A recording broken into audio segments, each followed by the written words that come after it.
আলহামদুলিল্লাহ আমাদের আরও একটি মেশিন ডেলিভারি যাবে। তো এই মেশিন ডেলিভারি দেওয়ার আগে আমরা কিন্তু আবারও এটা চেক করছি যে এটা সব ঠিকঠাক আছে কিনা। তো আমরা আপনাদেরকে কিন্তু সরাসরি কয়েল বাদাই করে দেখাবো যে আমাদের মেশিনে কয়েল বাদাই হয় কিনা, এবং পাশাপাশি কয়েল বাদাই করব। আমরা দুটা কয়েল বাদাই করব, প্রথম একটা সোজা প্যাচ, পরেরটা উল্টা প্যাচ, 320 পেজ দেবো আমরা, দিয়ে আপনাদেরকে দেখাবো। তা আসেন আমরা মোটর দিয়ে বেশি কথা না বলে আপনারা আমাদের ভিডিওটা পুরোটাই দেখবেন, তাহলে বুঝতে পারবেন। আর তাদের মেশিন প্রয়োজন স্ক্রিনে দেওয়া নাম্বারে ফোন করবেন।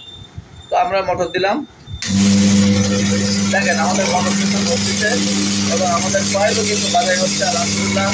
আমরা কিন্তু অটো বন্ধ হয়ে যাবে, আমাদের মেশিনটি বন্ধ হয়ে যাওয়ার পরে আমরা দেখবো যে আমাদের সব ঠিকঠাক আছে কিনা, এবং আপনাদেরকেও দেখাবো। এবং আমরা কিন্তু পাশাপাশি কয়েল বাজাই করবো ইনশাল্লাহ। এই যে আমাদের কিন্তু মোটর 325 পেজ হওয়ার পরে, 320 পেজ হওয়ার পরে কিন্তু বন্ধ হয়ে গেছে।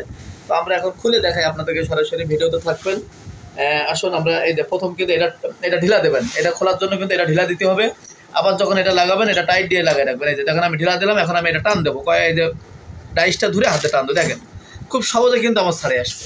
তো আমি যদি এখন কয়েলটা দেখাই আপনাদেরকে, দেখেন কত সুন্দর কিন্তু এই কয়েলটা আমার বাঁধা হয়েছে। দেখেন একদম টাইট এবং মোটে নড়তেছে না। দেখেন একদম কত সুন্দরভাবে কয়েলটা বাঁধা হয়েছে। আমি এখন কিন্তু আপনাদেরকে পাশে আরও একটি কয়েল বাঁধাই করে দেখাবো। একদম এই পাশে আমি একটা সোজা প্যাচ দিছি আর একটা উল্টা প্যাচ দেবো, দিয়ে আমি এখন এই পাশে একটা কয়েল আপনাদেরকে আমি এখন বাঁধাই করে দেখাবো ইনশাল্লাহ। তো আপনারা আমাদের সাথে থাকবেন। আপনারা দেখছেন আমরা কিন্তু ইতিপূর্বে একটা কয়েল বাঁধাই করছি সোজা প্যাচ। তো আমরা এখন পাশাপাশি আরেকটা কয়েল বাঁধাই করবো উল্টা প্যাচ দিয়ে। এর জন্য আমরা কিন্তু আর্মেচারটা সেট আপ করে নিচ্ছি। আর্মেচার এবং ডাইস কীভাবে সেট আপ করবেন এটা কিন্তু আমাদের ভিডিওতে দেওয়া থাকবে। তো আসুন আমরা এখন দেখি যে আমাদের কেমন হয়েছে। যে এটা আমরা প্রথম কিন্তু হাত দিয়ে কিছু প্যাচ দেবো যে আমাদের সব ঠিকঠাক আছে কিনা, এটা আপনারাও দেখবেন এইভাবে যে সব ঠিকঠাক জায়গায় যাচ্ছে কিনা, প্যাচ তার সব ঠিক আছে কিনা, তার টাইট ঠিক আছে কিনা, হাত দিয়ে এরকম নাড়াই দেখবেন। যখন দেখবেন সব ঠিকঠাক আছে তখনই কিন্তু আপনি মোটর দেবেন। তো আসুন আমরা কিন্তু মোটর দেই। আমরা এখানে কন্ট্রোল প্যানেল সেট করে রাখছি, আমরা এখন মোটর দেবো এবং আমরা পেজ দেখবো যে কেমন হয় আমাদের।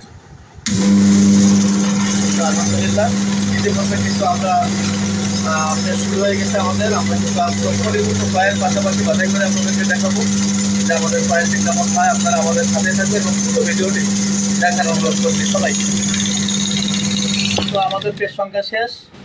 আমরা এখন দেখবো এটা কয়েলটা খুলে যে আমাদের পেজটা কেমন হয়েছে। তো দেখেন আমরা কিন্তু কয়েলটা ছাড়াই নিছি। তো আমরা যদি এখন আপনাদেরকে দেখাই যে পাশাপাশি কয়েল কিন্তু আমরা বাধাই করছি, দেখেন কত সুন্দর হয়েছে এবং খুব টাইট সহকারে কিন্তু এই কয়েলটা হয়েছে। তো এখন যদি আপনি এই পাশের কয়েল আবারও বাধাই করেন, দেখেন পর্যাপ্ত জায়গা কিন্তু এই পাশে আছে। এ পাশে আপনি যত পেজ দেবেন না কেন কোনো সমস্যা নেই। এই পাশাপাশি কয়েল কিন্তু আমরা বাধাই করে আপনাদেরকে দেখালাম এই মেশিনে, একবারে কিন্তু তার ছেড়েনি, তার কাটেনি। তো এইভাবেই কিন্তু আমাদের প্রত্যেকটি মেশিনই কয়েল ফ্রেশভাবে আপনি বাধাই করতে পারবেন।